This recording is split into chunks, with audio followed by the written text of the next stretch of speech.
Relationship advice.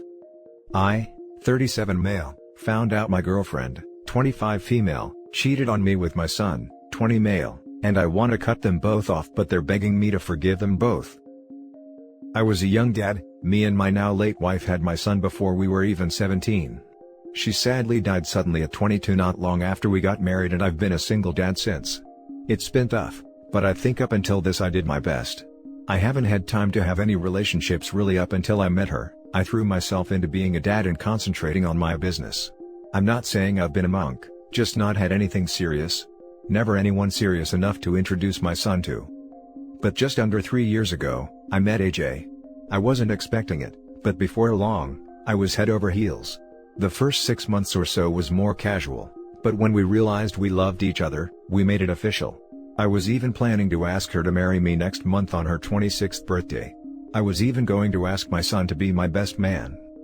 I didn't introduce them at first due to not being sure how he'd take it, so we waited a while. But after they met last year, we've all hung out and everything was all good. Granted, this year they haven't seen each other much, due to lockdown and him being at uni, but I didn't think anything of that. I could see her much thus last month due to lockdown again.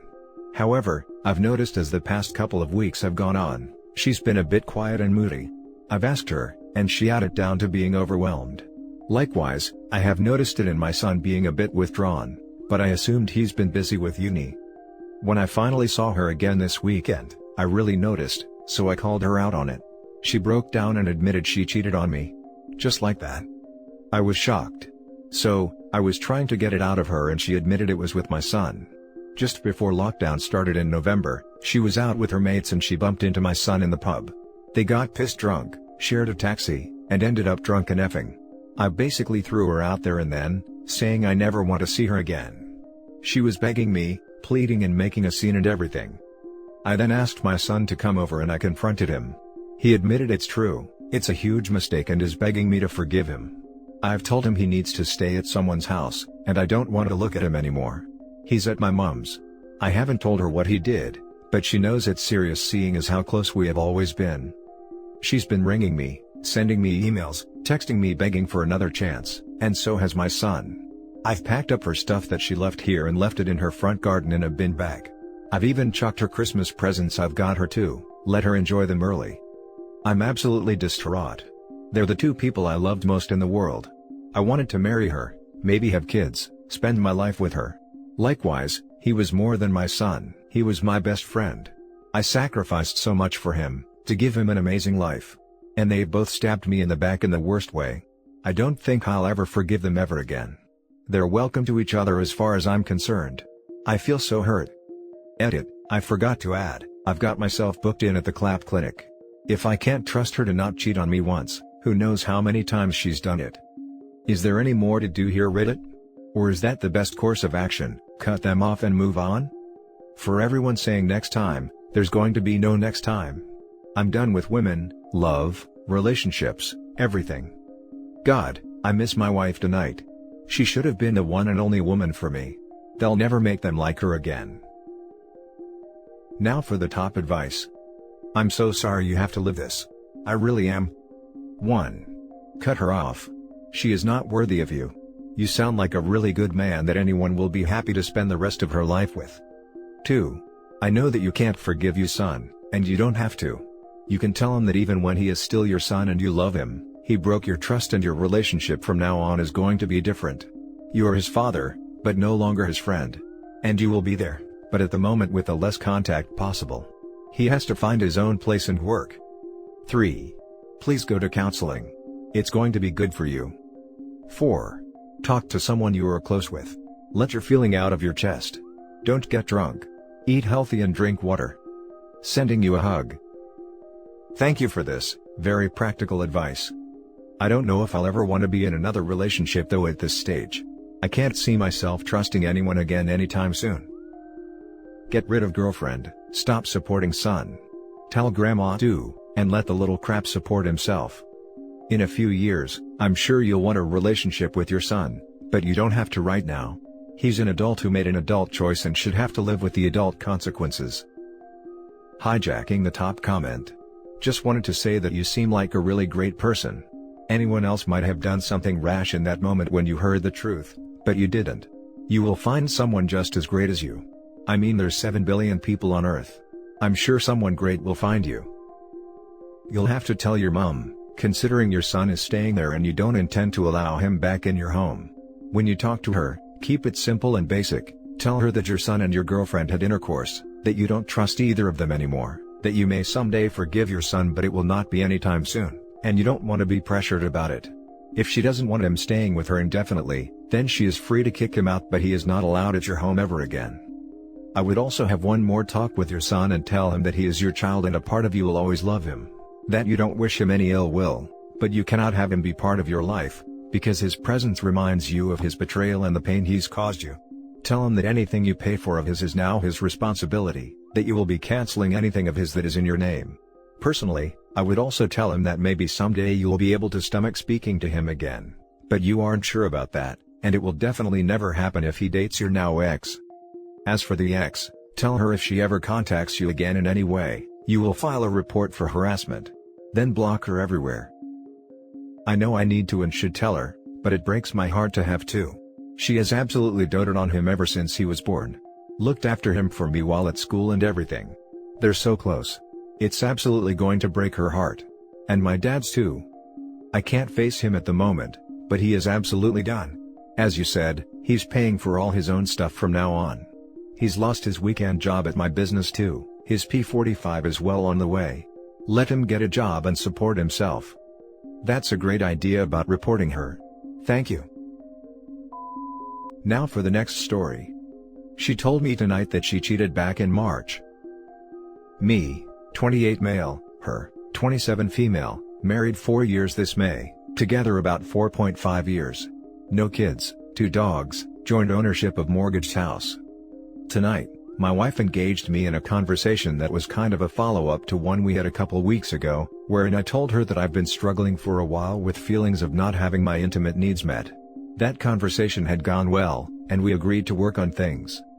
Tonight, she said she's been thinking about that and said she just feels like she can't give what I need. When we married, we said the D word would never be in our vocabulary. We're both Christian and truly believed in living the God-instructed ways of being married, but she said she thinks we both deserve to be happy in this life, as we're both young and obviously not happy now. We've seen an employee assistance program counselor before, but I realized that wasn't the in-depth level of marriage counseling we obviously now needed, and I stated that and said we should first try real counseling like that to make sure we really feel the way we think we're feeling. She's been seeing a therapist on her own for issues from her past with abandonment and neglect by her mom, and I can't remember the details of the conversation here because this is where it happened, but she brought up her counseling and said, "Back in March I was feeling something and I slept with another guy. That night I told you I was going bowling with my friend from work up the next town up from ours, but I went to see him. It was a mistake." She kind of went on with the original, just of the conversation for a minute while I had my head in my hands trying to register what I just heard. It was as if the fact that she cheated was a nonchalant matter of fact. I said, "You cheated on me?" She said yes. I said, "You had sex with another man?" She said yes. I asked who, and she said it was a person from her childhood town she knew. She had been talking to him for a couple of weeks beforehand, and then made the plans and went up. She said again that it was a mistake, and this is when I got angry. I growled, "Do not say it was a freaking mistake. You cheated on me. You knew what you were doing." She was speechless and I said, "I can't be here tonight." And I grabbed my keys and came to my best friend's, I call him my brother, house, and I've been here since, riding the waves of emotions hitting me and trying to comprehend this. She was pregnant in August, and had a miscarriage in October. I was so shaken with fury, I immediately worried the child wasn't mine, but she said she used protection and had it periods since, and I soon thought critically about the fact that she was only at 8 weeks when she miscarried. All that to say, we've been going through the trauma of that too. But we celebrated her pregnancy after she had cheated. She lived that lie with me. Sorry for the long wind. Right now, I just need some support on these initial trauma stages and how to handle my emotions. Now for the top advice. The way how casual she brought that up could mean that this wasn't her first rodeo. Nice Christian your wife is. I also wouldn't believe that it was only one time. She tested what would happen if she confessed to a little bit of her world of lies that she built up. Expect the worst, and then go from there. Take your time now and stay at your friend's place for as long as you can. Separate from her for the rest of the year and meet with a lawyer to find out what a divorce would look like for you. Talk to friends and family about what she did and ask them for support. Since it was so easy for her to lie to you all the time, expect that they didn't use the protection. Get tested for STDs right away. Please don't drink any alcohol or take substances, they won't make it easier and you need a clear head now, more than ever. Don't bottle your emotions up, cry when you were sad and punch a pillow when you were angry. In the new year then, make a decision on how you want to go on. You are worth so much more than to be treated this way. That's a good point, I'll plan to get tested ASAP. I really don't want to think this wasn't the first time, but you make a good point that it might not have been. I'll go forward with that in mind. Thankfully, I've never turned to the drink for other traumas, Marine Corps, deaths and horrible stuffs as a paramedic, so I don't plan to now, and also never touched these. I don't want to be subdued, I want the opposite, I want to experience life in its fullest capacity. I guess divorce should be back in your vocabulary. See a lawyer and serve her. You could have been on the hook raising another man's kid. It's hard to see right now, but you were lucky you don't have a kid with her, and the divorce should be pretty straightforward. 4 years in the scheme of things isn't that long. It will take a while to put all this behind you. Sorry buddy. Yeah, I'm already seeing the silver lining to the way this is happening. Thanks. Thank you all for the input so far. I want to add something to be clear, I have made sort of a decree for myself, even before I knew her, that there was no coming back from a woman cheating on me. Ironically, just a week or so ago, I watching a movie in the ambulance with my work partner and the main character got cheated on by his girl, and I said, if I ever got cheated on, that would be the end of it. Kind of makes me shiver to think about that. Now you know what to do. She will try everything to minimize it, but don't forget if that child was the affair partner's and it was born, she would have kept her mouth shut and made you believe you are the father. She betrayed her vows she made to you, God, and both of your families. She's not much of a Christian. Let God do the forgiving on this one. Divorce her and start over. You deserve a woman who treats you right. Good luck and I wish you healing, recovery, and peace. Edit. I always wondered what it felt like to write one of these edits saying, wow, this really blew up. But for real, it did. All of the replies are getting overwhelming to try to engage with them all, but know that I'm reading everything and I appreciate the crap out of everything. I'm sitting in the doc's office at the moment waiting to do STD testing. Lawyer consultations scheduled through the rest of the week. Therapy scheduled ASAP this Friday. Tonight, when she comes home, she'll hear that I never should have been the one to leave the house last night, and that she can pack her stuff and vacate for the time being. And I don't care where, ain't my problem now. Now for the last story. I suspect that I am not the father of both my kids. Where to go now? Me and my wife have known each other for 6 years and have been married for 4. I am 32 and she is 29 if that matters. I try to be a good parent but sometimes I am overworked and some other times I just want time for myself to watch a series or play football with my mates. Sometimes my wife fights me over this absence from family duties, but I need to disconnect to keep sane. I know myself well enough by now. Of course, both my kids have everything they need, and we were able to put them to private schools and specialized classes to keep their education going despite the pandemic. We met each other because we were in the same class in our MBA in London, where we were both foreigners in a new country far from home. I have since then started my own business, and she works in a large firm in London. It has not always been smooth sailing, but we made it work both financially and we found each other. She understood that many days I could be with her for only a couple of minutes, as work was really getting busy and it was a challenge starting a small business ground up. 4 years ago, she got pregnant. We weren't really trying for a kid as we were both overworked, but when it happened, I was overjoyed and proposed her. My daughter was not expected or planned but certainly she was welcomed when she was born. 2 years ago, my son was born. Same as, we weren't really trying as I was overworked and one kid was more than enough, but we welcomed him with open arms. Fast forward to October 2020. We were driving and had a car accident, not our fault. My youngest was severely injured so we called an ambulance and got admitted in A&E. As it turns out, they had to run a battery of tests and found that my son has a blood condition, a form of thalassemia, that will eventually need management. They also tested my daughter, as she was injured too, and found the same. Coincidentally, the A&E doctor on shift is one of my closest friends, and he informed me regarding the condition, and told me there is nothing in the immediate to worry about. Some symptoms may show up later in their development, but they are manageable, and we got lucky. Long story short, in an abundance of caution, I got both my kids to a specialist. To our relief, we find that there is little chance that any serious problem will arise in the future. However, the doctor recommended us to get our blood tested, to understand if we are both carriers of the defective gene, in which case thalassemia could become really bad, and we shouldn't have a third child, or if just one of us is, in which case, little to worry about, yay. Well, I had the blood screen done, and I am not a carrier of the genetic disorder. My wife isn't either. I have consulted my doctor friend, and he has implied that there is a chance I am not the father, and the actual father is carrying and spreading the defective gene. I could take a paternity test, however, my friend told me that in the UK it would be challenging to do so without the explicit consent of the mother of the kids. He has seen similar cases and usually the labs recommend against it at this stage, or perform extensive checks prior to it, as the priority is to not disturb family equilibrium. My wife told me that the results were odd and she's sure the labs were mistaken. I have a text of her telling me to drop it, until we are back home and can get the tests done by her family doctor. I am eroded by doubts, and part of me wants to know the truth. Another part of me is scared of what I will find. How do I stay strong in this scenario? Should I press the issue, or drop it? I see both pros and cons in doing either. This is affecting my private and professional life.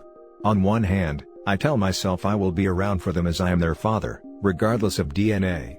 On the other hand, our family would be destroyed.